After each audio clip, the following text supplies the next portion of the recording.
The internet doesn't have to be like this. It doesn't have to be these walled gardens, this sanitized, digitally cleansed, inoffensive, inauthentic, plastic fantastic, family-friendly safe harbor for corporate money. It didn't used to be. It used to be the Wild West, settled by digital gunslingers, radicals, utopians, madams, gamblers, weirdos, freaks and nerds. They built a place where borders were meaningless, information was free. Who you were didn't matter, only what you said, and you alone were responsible for what you did, said, and saw.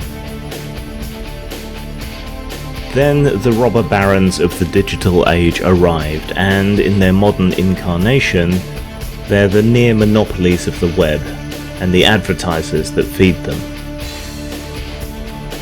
Now a legion of crude artificial intelligences or simple algorithms backed up by corporate wage slaves and useful idiots curate the internet and try to make it safe for one fucked up reason or another. The internet isn't like a gun, though. It's not a weapon. It's a flame. To be safe, all you have to do is not touch the parts that are burning for you. Instead of that, these curators want to put out all the fire, all the light, everything that made the internet what it was. There's another model though, another way of doing things, a superior way of doing things. You would never stop using a particular brand of printer paper simply because someone drew a cock on it, or used it to print hateful propaganda. Yet this is exactly how certain advertisers treat content hosts like YouTube. It's absurd. It's ridiculous. It's even more absurd when advertising doesn't imply support or agreement and is served up by algorithm. Hell, even Nazis gotta drink something, so who cares if they drink Pepsi? A fascist's money is as good as anyone else's. Doesn't mean PepsiCo is racist, does it? Unless the advert is racist.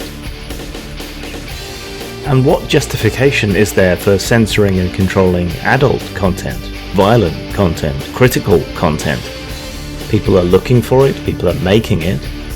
Short of exhortations to violence, that's where any host or government's responsibility ends.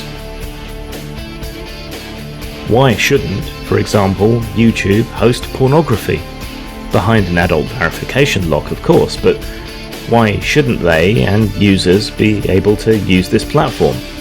One that could potentially pay them fairly and above board. Far more so than the existing adult hosts with their additional burdens on special case payment processing. Another problem.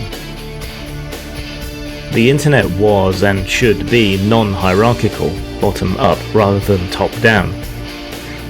In an alternative vision, we would not be constricting, restricting, banning and censoring, but rather giving users at the personal and the corporate level more control.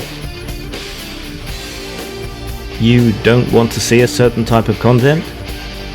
Don't go looking for it. Algorithms could tailor to your taste, not that of advertisers, and stop serving you things that you don't want. You don't want your adverts next to a certain kind of content.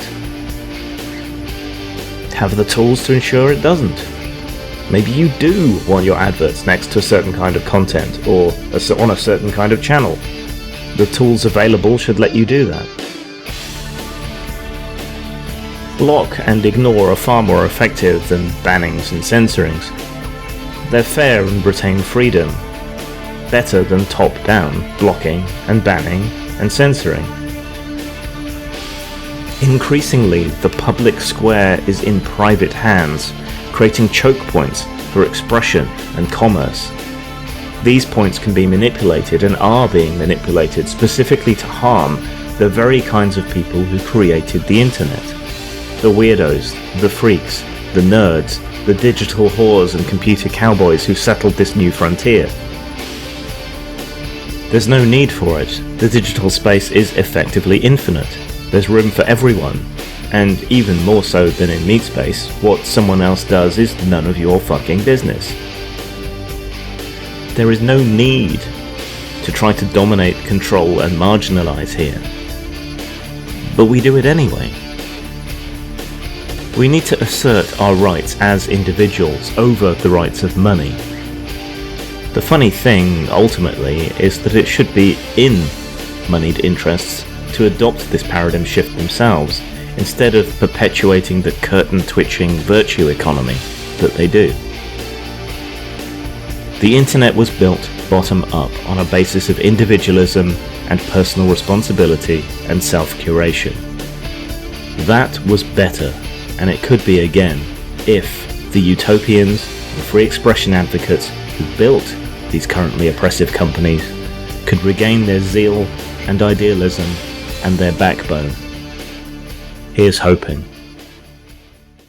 Old Fat Punks is part caper, part comedy, part nostalgia, and part commentary. It follows three aging punks as they build themselves up for one big, nihilistic last hurrah.